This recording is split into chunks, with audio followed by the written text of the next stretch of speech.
বান্ধৱীসকল নমস্কাৰ। আজি মই আপোনালোকৰ ওচৰত পুনৰবাৰ আহিছোঁ আন এটি ভিডিঅ' লৈ। আজিৰ ভিডিঅ'টো হৈছে থলুৱা মাছ, পুঠি মাছৰ খাৰ। মই আজি পুঠি মাছৰ খাৰ বনাই আপোনালোকক দেখুৱাম। এয়া পুঠি মাছ। প্ৰথমতে মই মাছখিনি ভাজি ল'ম।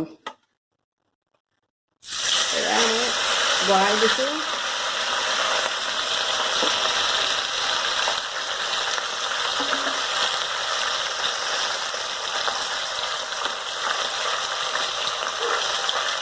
এয়া মই বহাই দিছোঁ। এতিয়া মাছখিনি ভাজি ল'ম, ভাজা হোক। এইটো এটা আমাৰ থলুৱা মাছ যে পুঠি মাছৰ খাৰ। পুঠি মাছৰ খাৰ খালে সাধাৰণতে আপোনালোকৰ যদি বদহজম থাকে, পেটৰ কিবা প্ৰব্লেম থাকে, তেতিয়াহ'লে এই পুঠি মাছৰ খাৰ দি যদি আপোনালোকে খায়, তেতিয়াহ'লে সেইবিলাক প্ৰব্লেম নাইকিয়া হয়। এতিয়া মই আপোনালোকক দেখাই আছোঁ কেনেকৈনো বনায়। এয়া মোৰ মাছ ভাজা হৈ গ'ল। মই ইয়াৰ পৰা কেইটামান মাছ ৰাখি দিম। এইখিনি মাছ ৰাখি দিম। মই কমকৈ খাৰ দিম, কম মাছত খাৰ দিম। কেইটামান ৰাখিছোঁ। এইখিনি থাকক বাৰু। অতি সহজ পদ্ধতি আৰু খৰচো নাই। মাছখিনি ভাজা হ'ল, গতিকে ইয়াত আপোনাৰ আদা, নহৰু, পিঁয়াজ একোৱেই দিব নালাগে। অকল আপুনি অকণমান প্ৰথমতে হালধি অকণমান দিব লাগিব।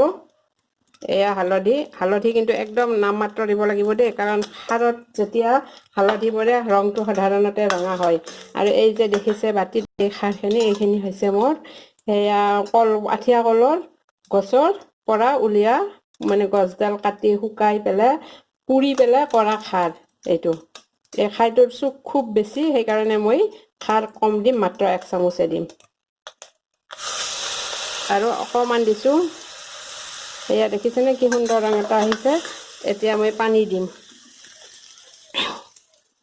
এতিয়া মই এয়া পানী দিছোঁ।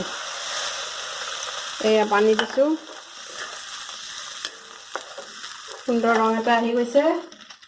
এতিয়া অকণমান নিমখ দিছোঁ।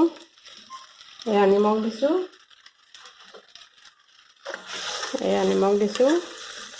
এতিয়া উতল আহিলে হ'ব। এই খাৰটো বনোৱাতে আপোনাৰ ধৰক 2ৰ পৰা 5 মিনিটৰ ভিতৰত খাৰ বনোৱা হৈ যায়।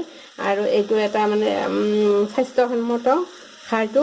আপোনাৰ যিকোনো পেটৰ প্ৰব্লেমত যদি আপুনি এই খাৰ বনাই খায়, তেতিয়াহ'লে পেটৰ প্ৰব্লেমৰ পৰা আপুনি মানে ৰক্ষা পৰিব।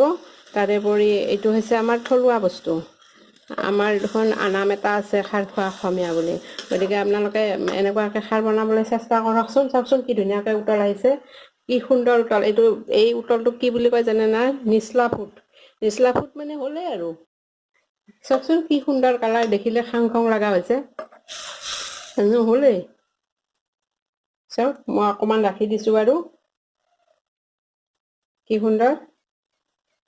আপোনালোকৰ যদি ঘৰত খাই নাই, আপোনালোকেতো বজাৰৰ পৰা আঠিয়া কল আনে। আঠিয়া কলৰ বাকলিটো আপোনালোকে নেপেলাব। সেইটো মানে কলটো খাই বাকলিটো আপোনালোকে ৰ'দত শুকাই পুৰি তাৰ পৰা যিটো ছাই ওলাই, সেই ছাইটো আপোনালোকে খাৰ বনাওকচোন। খাৰ বনাই থওক আৰু এনেকুৱাকৈ এখন খাৰ বনাওক। চাওকচোন কি সুন্দৰ কালাৰ হৈছে, দেখিলে খাব লগা হৈছে। চাওকচোন, এইটো সৰুৰ পৰা বুঢ়ালৈকে সকলোৱে খাব পাৰে।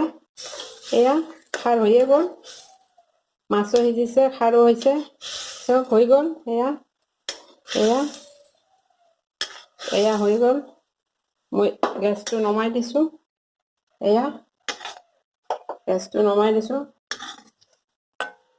হৈ গ'ল। বন্ধু বান্ধৱীসকল চাওকচোন, দেখি পেলাই কি ধুনীয়া লাগিছে। আপোনালোকে এনেকৈ বনাবলৈ চেষ্টা কৰক, বনাওক আৰু খাওক।